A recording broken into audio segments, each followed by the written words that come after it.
Hey guys, welcome to the very first episode of Insane RC Action. Today we will be discussing the top 5 upgrades that you could possibly ever think of putting on your RC car.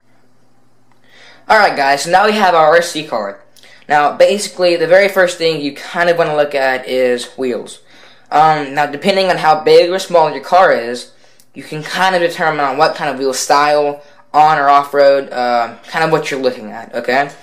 Alright, so for this setup, I'm running a modded out E Revo 1/16 VXL brushless, okay? So basically, I have right now Dirt Hog 1, 2.2 diameter, on Titus aluminum beadlock wheels, or rims.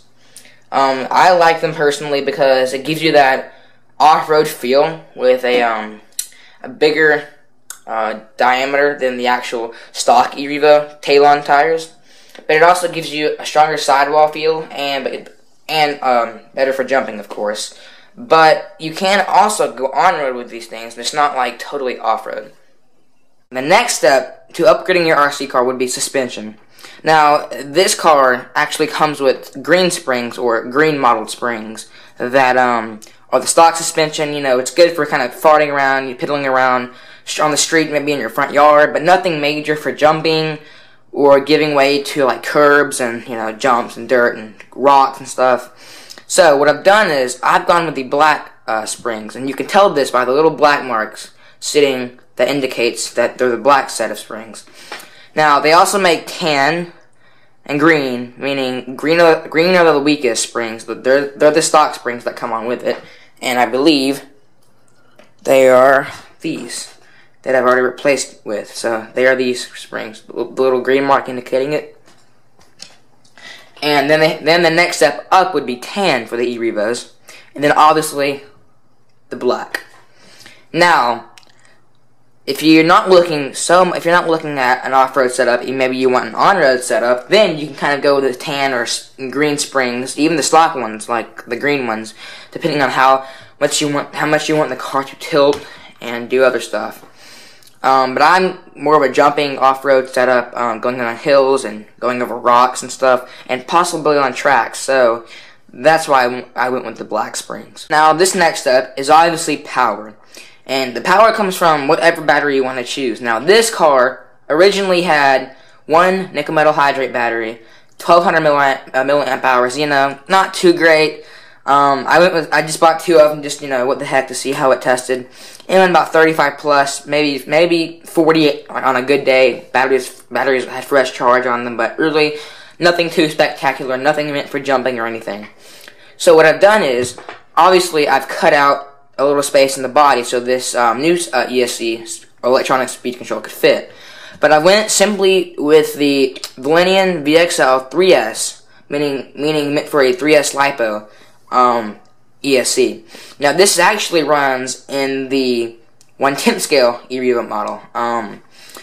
The actual next step up, which is still a 1/10, runs the Mamba Monster engine, which that runs a totally different ESC engine and, you know, all that together. So, but I simply went with the Valenian 3S. Now originally the ESC in this car was simply a, let's see if I can get it in the picture, a Valenian VXL 3M, and you could run LiPos on that ESC, the stock ESC, but if you went too high, it could bust, it could break, and it's just not really all around meant for that.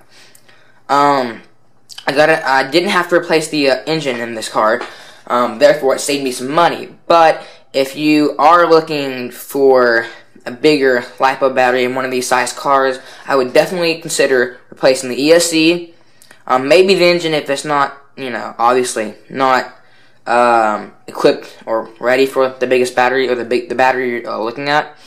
And one thing that was very important was replacing your pinions and your spur gears. Now, the differentials in this car I did not replace, just because if you went with obviously the drive shafts, and the differentials, I did not replace the drive shafts just because I would have to take pretty much the whole front axles and the A-arms and the back ones off just to get to the simple differential to install the steel drive arms. But it took too much time, and I decided just to stay with the stock ones. But they're good enough. But I really would consider replacing the pinion and the spur just because they will wear out from all that torque, instant torque over time, and it's just a good idea in general. Now, the batteries I am actually using currently in this car are Venom. They're actually 1300 milliamp hours. You know, not too much different from the 1200 power cells that I was using, but they are 11.1 volts, 3 cells, 20C batteries, and I actually have 2 of them on 2 smart chargers. So, and I will be gaining a third hopefully, so I can just rotate, you know, at least 1 or 2 batteries at a time that will be charged out. Here's a picture of what the battery will look like. My battery, you know, pretty small.